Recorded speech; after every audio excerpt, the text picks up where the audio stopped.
बहुत कम लोग करते हैं, so thank you. I feel, मुझे एक चीज़ हमेशा मैं कहता हूँ, ये सोचता हूँ खुद, दैट जब आप जहाज़ में बैठते हैं ना, वो कहते हैं कि अपना ऑक्सीजन मास्क पहले पहनना और फिर किसी और को पहनना। तो सही बात कह रहे हैं। So I do believe in that कि मैं ये सोचता हूँ कि how can I also want to take care of my loved ones. मेरे लिए वो एक बहुत बड़ी प्रायोरिटी रहती है, मेरी जो फैमिली है, प्यारे हैं, दोस्त हैं, लेकिन मेरे for me to be my best with them, I have to be my best. I cannot be my best if I'm unhealthy, if I'm mentally not in a good place.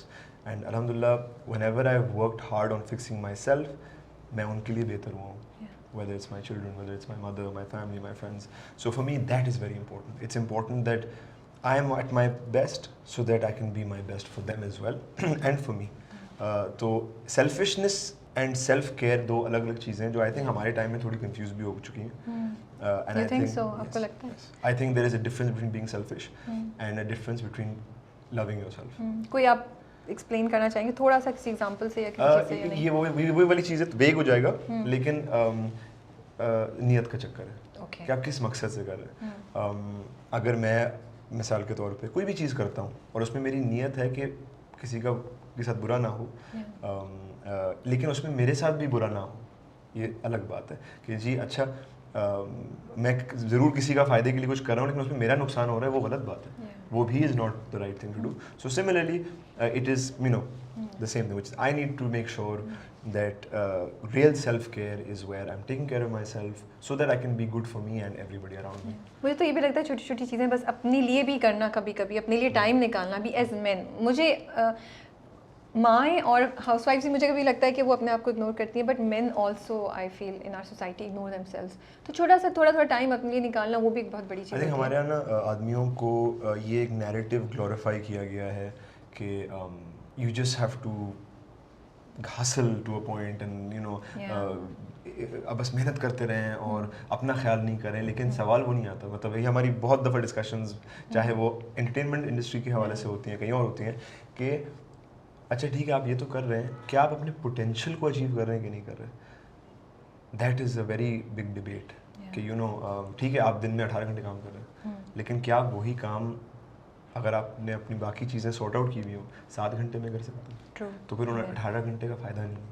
मतलब if I C somebody who is at work for 50, हमारे specially हमारे field में मैं बहुत देखता हूँ कि जी अच्छा जो काम 4 घंटे में हो सकता है वो मिस मैनेजमेंट की वजह से 12-15 घंटे में हो रहा है. तो अगर मैं किसी को बोल रहा हूँ कि भाई साहब मैं आऊँगा, मैं 6 घंटे में करके चला जाऊँगा, तो ये इस तरह भी सोचा जा सकता है कि अजान ज़्यादा काम नहीं करना चाह रहा, लेकिन मेरा ये है कि मैं उन 6 घंटों को किस तरह यूटिलाइज़ कर सकता हूँ. I do this in the studio lot. मुझे मेरे लिए स्टूडियो टाइम, मैंने रातें काटी हुई हैं स्टूडियोज़ में, मैंने महीनों काटे हैं स्टूडियोज़ में. अब मेरे लिए ऐसा नहीं है. अब I want to go in the studio at a specific time. I want to be prepared कि मैंने करना क्या है. मुझे 4 घंटे के लिए जाना है, काम करके निकल जाना है. अब मैं I find that is much more efficient. So coming back to self care, it is कि I am you respecting my time. मैं सामने वाले के टाइम की इज्जत कर रहा हूँ. आज मैं लेट आया था, सो सॉरी, लेकिन मेरे लिए ये ज़रूरी है.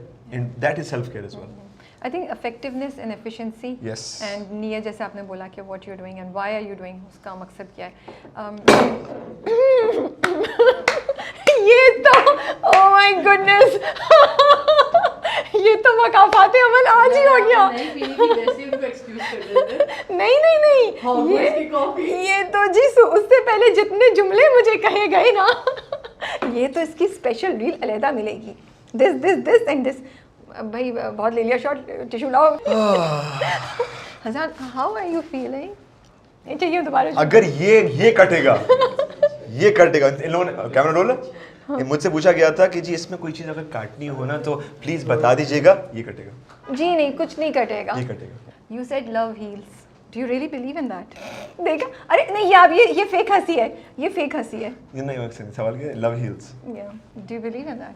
So my question is, I was listening to your statement and I would like to believe कि वाकई मोहब्बत जो है आपको हील कर देती है, कंप्लीट कर देती है.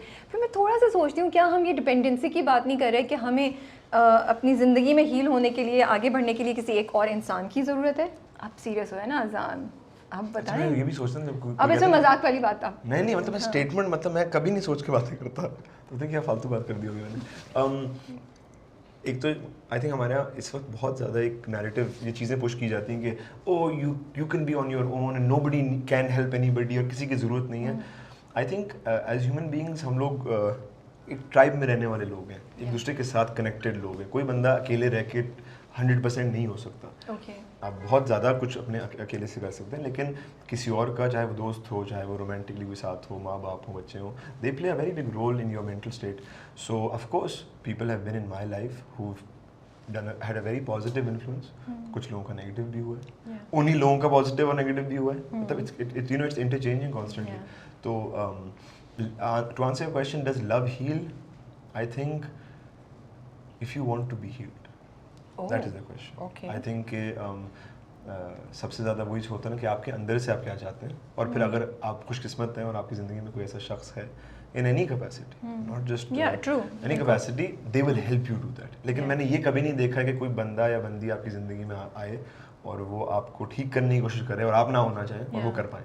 I haven't seen that. So I think love is the most important thing, but it depends on you as well कि आप क्या चाहते हैं। और ये मुझे बात बहुत फालतू की लगती है कि लोग कहते हैं नहीं मुझे किसी की भी ज़रूरत नहीं है। नहीं, आपको ज़रूरत है। नहीं, आपने बड़ी काम की बात की है, एंड इसीलिए वो मैं ये पॉइंट पे लाना चाह रही थी इसी तरीके से कि मुझे भी लगता है कि आई थिंक मोहब्बत बहुत खूबसूरत जज्बा होता है, and I think two people can support each other and can help become a better version of each other, you know, और वो हीलिंग का ही प्रोसेस होता है if you want to, of course. और ये एग्जैक्टली आपकी ये बात भी बहुत इंपॉर्टेंट है।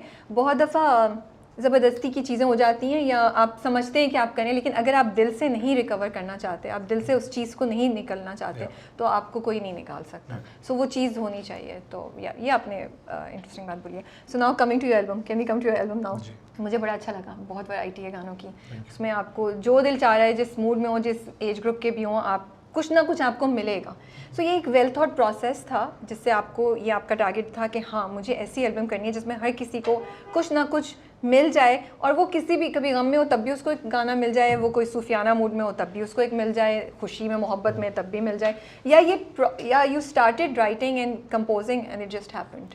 आई थिंक जब भी मैं गाने से a week ago, Nimra who is a close friend of mine and I work with, मैंने उनसे कहा था कि क्या मैं आगे के कुछ म्यूज़िक बनाना शुरू करूँ, और उन्होंने बोला रुक जाओ, because for me when I start making music, ऐसे जैसे कोई बच्चा किसी कैंडी स्टोर में चला गया, मुझे ये भी करना है, ये भी खाना है, वो भी करना है, you know, it becomes very exciting and I love music. It is the happiest, other than like from a professional stand point, मैं सबसे ज़्यादा खुश होता हूँ जब मैं कोई चीज़ बना रहा होता हूँ, चाहे वो हम जब गाने बना रहे होते हैं या म्यूज़िक वीडियोज़ बना रहे होते हैं। फॉर मी उससे ज़्यादा प्रोफेशनली, पर्सनली नहीं, लेकिन प्रोफेशनली सबसे खुशी का मौका वही होता है। तो ये होता है कि बहुत सारे गाने बनते हैं। इस एल्बम में भी 8 गानों तक पहुंचने में हमने कोई 20, 25, 30 आइडियाज़ थे, जिसमें से हमने 8 पे चूज़ किए थे। So it isn't thought out in the sense कि मुझे ये इमोशंस चाहिए। मुझे सिर्फ ये है कि एंड में जब सिलेक्शन प्रोसेस हो रहा था तो हमने ये देखा था कि अच्छा क्या 2 गाने एक ही मकसद तो नहीं अचीव कर रहे, तो फिर उसको उनमें से एक चूज़ कर लेते हैं। बट आई डू फील, मैं जब दोनों एल्बम्स को अब थोड़ा सा हट के देखता हूँ, थोड़ी सी ना जो आप कह लें पैरामीटर्स हैं वो आहिस्ता आहिस्ता नैरो हो रहे हैं। और मुझे लगता है कि कोई भी आर्टिस्ट एक पॉइंट में ज़िंदगी में आता है जहाँ उसको पता चल जाता है कि लोग मुझसे चाहते क्या। तो आई डू थिंक कि मुझे अगर पिछली एल्बम में थोड़ा सा पता था, थोड़ा सा बेहतर है, आइडिया आना शुरू हो गया कि what I am expected, what people expected मी, और फिर मुझे क्या करना है। तो आई डू थिंक कि चौथी, पाँचवीं, छठी एल्बम तक I will have more specific कि मैं क्या कर रहा हूँ। बट एट दिस पॉइंट मुझे एक्सप्लोर करना है, मुझे अलग अलग जॉनर्स ट्राई करने हैं, मुझे गलतियाँ करनी हैं ताकि फिर मैं सीखूँ, आगे बढ़ूँ। So I am a little carefree that way. मैं ये नहीं सोचता हूँ कि नहीं मुझे, मतलब लोग मुझसे इसी तरह गाना एक्सपेक्ट करते हैं या इसी तरह का, तो मुझे यही करना चाहिए। कौन सा गाना है जिसके रिस्पॉन्स ने आपको सरप्राइज़ किया है? I think 2 songs, Nadan Dil, because Nadan Dil for a very long time it was not coming out, मतलब it was just there with me, and that's one song I was surprised. Like I knew I had a feeling, लेकिन for a long time, but I'm happy कि people like it. And then so you didn't think ये लोगों को इतना appreciate करेंगे जितना उसको किया जा रहा है? अच्छा, मुझे ये पता था कि ये इमोशन रेजोनेट करेगा, ओके। क्योंकि I felt it resonate, but I didn't think to this extent. अगर मैं एक Second one, this one, I've been surprised at the reaction to